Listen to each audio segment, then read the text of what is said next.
I used to read the Bible with full confidence that every mystery had an answer until I came across one simple question that puzzled me for years. Where did Cain find his wife?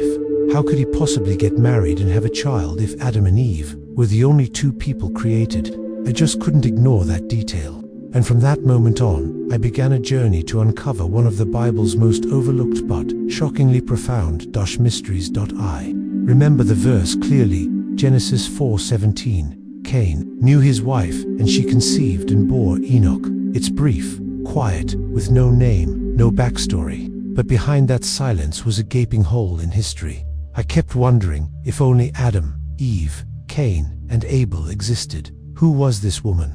That question pulled me into a maze of theology, speculation, and even some unsettling realizations. Then, I recalled Cain's words to God after he was cursed. Whoever finds me will kill me. Who, if there were only a few people on earth, who exactly was Cain afraid of? It hinted that more people had been born after Adam and Eve, people not named, possibly daughters forgotten in the biblical narrative. Genesis 5:4 confirmed this. Adam had other sons and daughters, but the Bible never mentions their names. And that's when I started to realize, maybe the silence itself was an invitation to dig deeper. During my search, I came across a non-canonical text called the Book of Jubilees, and for the first time, I saw Cain's wife named Awen, believed to be a daughter of Adam and Eve. But Awen was more than just a name. She became a symbol to me of all the women who were forgotten in written history, yet carried the sacred responsibility of continuing the human race at the very beginning. Then I read something that stunned me even more. Can the man condemned to be a restless wanderer built a city and named it after his son, Enoch? How could someone cursed to never settle down become the founder of human civilization? It struck me, maybe Cain wasn't just a murderer. Maybe he was also trying to redeem himself, to leave behind a legacy, to reclaim the identity he had lost. That's when I started comparing Cain's lineage with that of Seth, the son whom Eve believed God had given her to replace Abel. According to the Book of Jubilees, Seth's wife was Zorah, another daughter of Adam, and if possibly even Abel's widow before his death. That story sent chills down my spine, not because it was shocking, but because it whispered of restoration, hope, and a fate being rethreaded. I began to understand something deeper. The Bible isn't a diary that lists every single event or name. It's selective, it's quiet in many places, not because those people didn't matter, but because the silence is an invitation to listen with the heart. And what I discovered was this: behind Cain was a Wiener symbol of love, life, and the shadows of guilt. Behind Seth was Zurah, the embodiment of hope and spiritual renewal. By the time I reached the end of this first part of the story, I realized this wasn't just about who did Cain marry. It was about how humanity began, again out of darkness, out of tragedy, and through the lives of those whose names were never spoken aloud. And I knew the story wasn't over yet. There were still truths untold about the nearly 1,000-year lifespans of our ancestors, about the mysterious city of Enoch, and about the branching paths between Cain and Seth, two bloodlines that would shape both the light and the darkness of the human race. If you, like me, once thought you fully understood the Bible, then I invite you to go further, because what's coming next might just make you see all of human history through completely new eyes. I used to think the most surprising part of Cain's story, Adam and Eve's firstborn son, was the question of where he found his wife, but I was wrong. The deeper I went, the more I realized that what came after that moment left me stunned, breathless, and honestly, in awe. I started asking myself, why did people in ancient times live nearly 1,000 years? Cain may have lived for hundreds of years, which would explain how he was able to build a city, have descendants, and form his own lineage. But what did those lifespans really mean? So I went back to Genesis 5. That's when I saw it clearly. Adam lived 930 years. Seth, his son, lived 912, and Methuselah, Seth's grandson, lived 969 years, the longest lifespan in the Bible. I had read these numbers before, but only as passing trivia. This time, I stopped and asked, were they just symbolic, or are they traces of a reality we've somehow lost?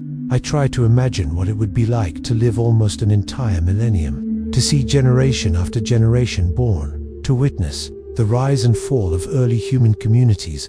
These weren't just ancient figures, they were living pillars of history, watching the world change over centuries. Then something else caught my attention. After the Great Flood, human lifespans dropped drastically. Noah, the man who built the ark and preserved humanity during God's judgment, lived 950 years, but then came Abraham, just 175 years, and Moses 120 years.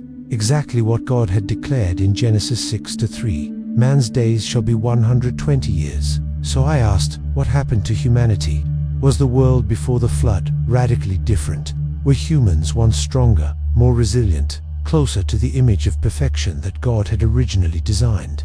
Some scholars suggest that the pre-Earth had a more stable environmental pollution, gentler climate, and a pure genetic line. I don't know what's fact and what's theory, but I do know this. Those long lifespans weren't just strange.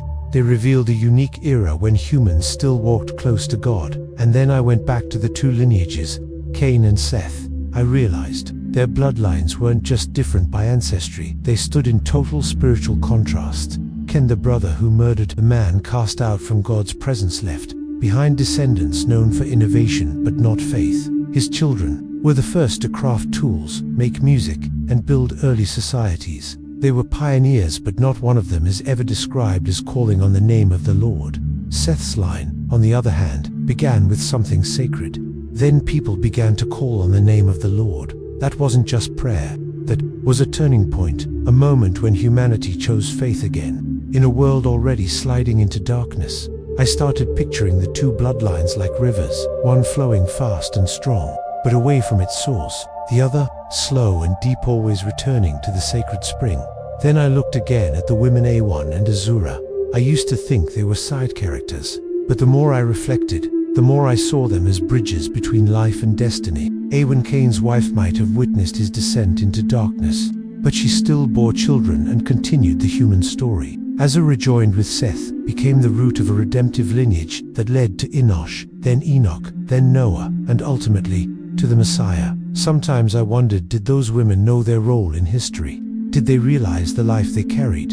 Inside them was the future of all mankind. Maybe they didn't need praise or recognition. Maybe their legacy lies in the quiet, in being the unseen thread that connects all of history. And that's when I understood something that changed everything. That first question, where did Cain get his wife, had led me down a completely different path in my journey of faith. It was no longer just about finding an answer.